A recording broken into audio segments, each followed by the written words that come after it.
Hello guys! Today we will cover API requests from basics, and then after that we will build a small CLI tool which is based on large language model which is spinning on our local machine. In my case I have LM Studio, so in previous videos I showed you how to install it and how to use it.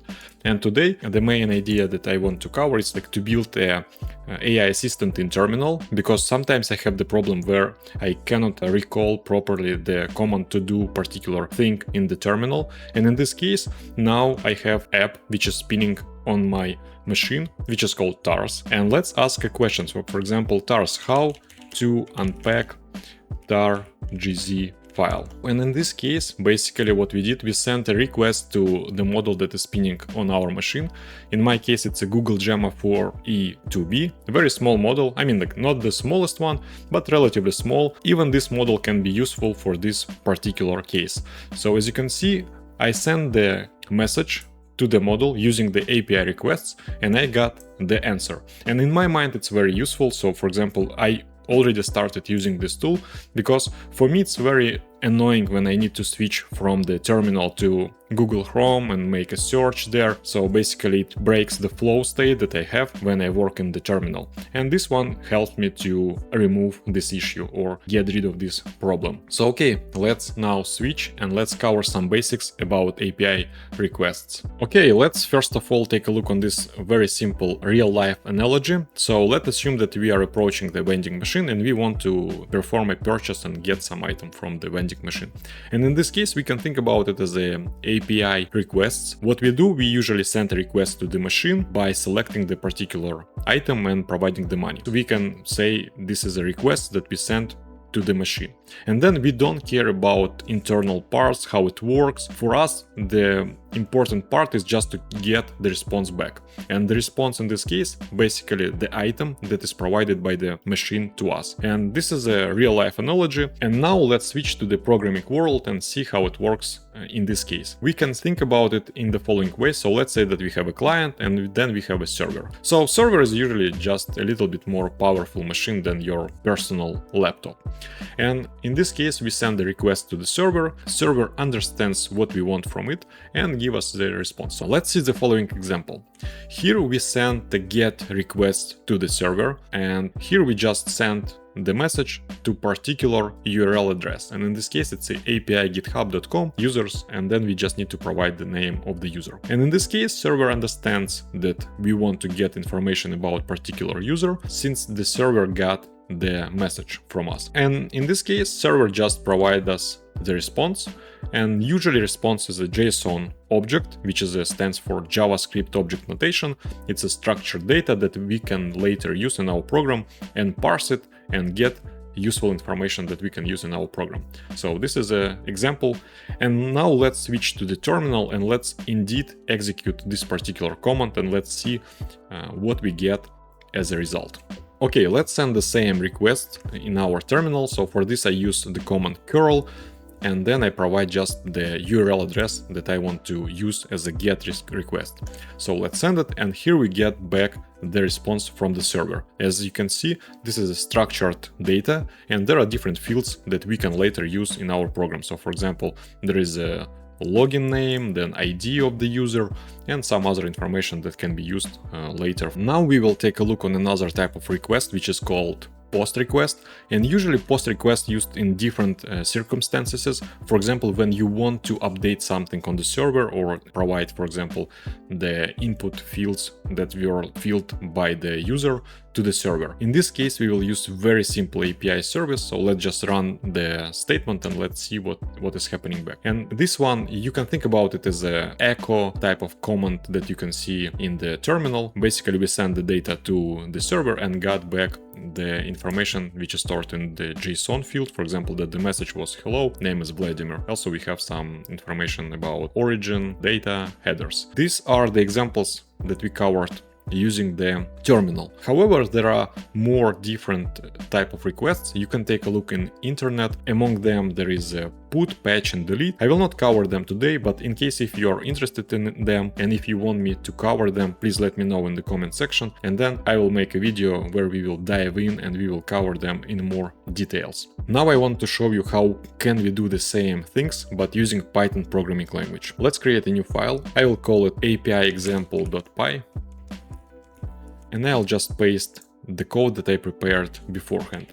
So this is a code. Here we use two different modules, requests and prettyprint. Later we specify the URL. Basically this is a URL of API service that we want to use in our program. And then we have a params where we specified some parameters. And today we will use the API which provides us information about the weather for given location. In this case I specified location of St. Louis, Missouri, and I want to get current weather in this location. Then we use requests get. Here we specify the URL and extra parameters that we want to send to the service. And after we use this statement, we will get response back, and then we can use the method which is called JSON and store JSON object to the data. And then I just print it back. Okay, let's just execute this program and let's see what is the output of our program. And as you can see, so we got the current weather for the given location. It's 28.3 Celsius, and there are some extra additional information that can be used in your own application. For example, you can build like very simple application with the weather for different locations. One important thing that I want to highlight is that in all these examples that I showed you right now, all of them are free and we can use them freely.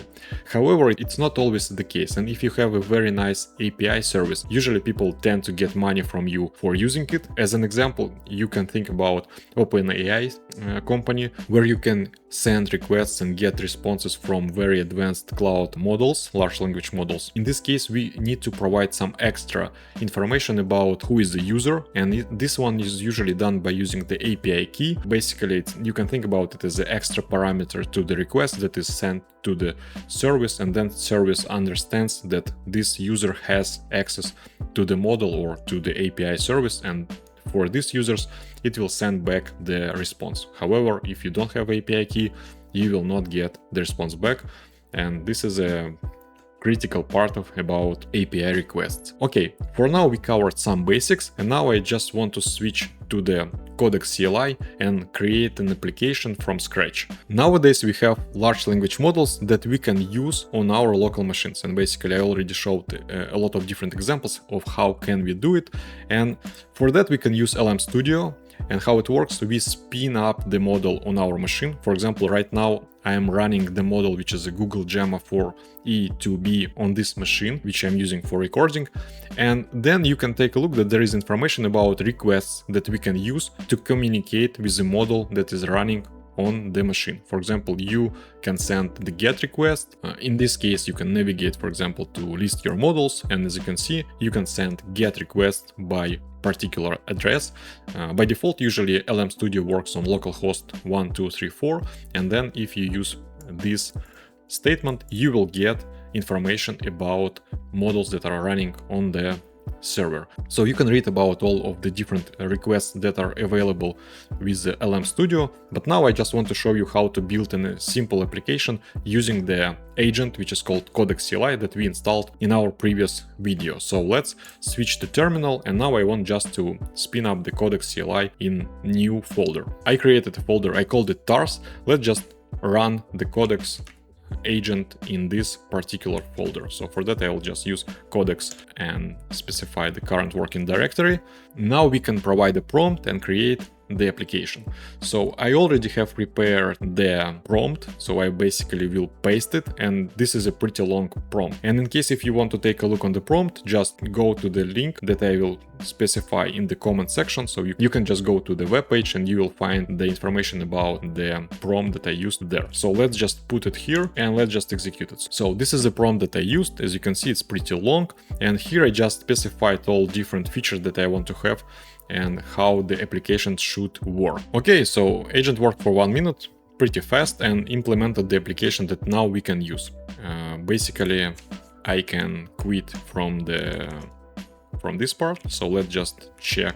And let's just check what have been implemented. So I'll run the Visual Studio Code in current working directory, and I'll check the install sh and also tars.py. Let's go over the files that we got after we ran agent. If we go over this file, we can see that what is happening here, we just copy the tars.py as a tars to the folder which is located under the home directory local bin.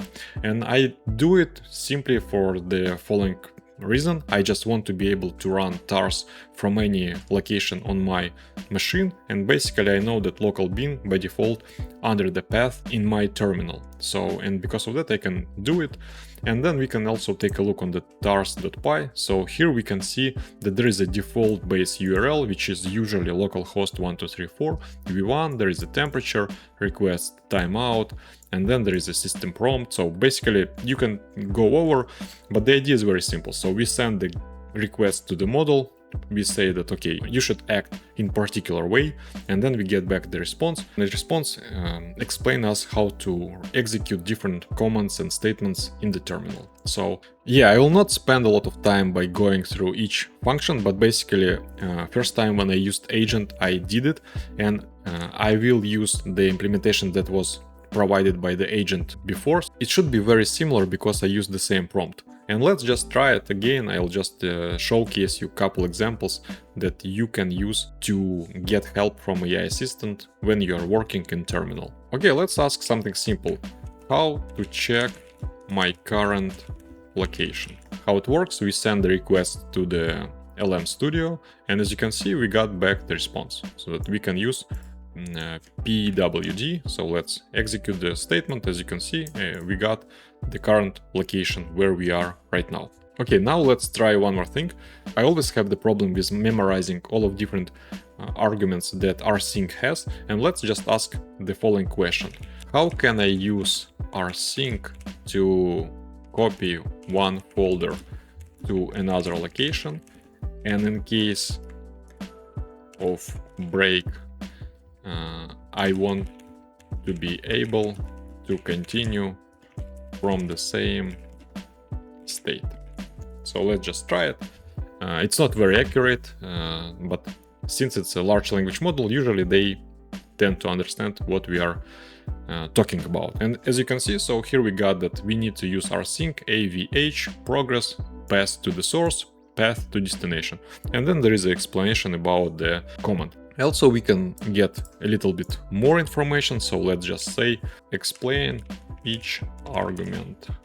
So and here you can see also it provided the information about each argument. So, and I think it's very useful. I already started using it. And in case if you want to use it too, install it on your machine, I will provide the GitHub link. So you can just copy the GitHub repository and try to play around with that.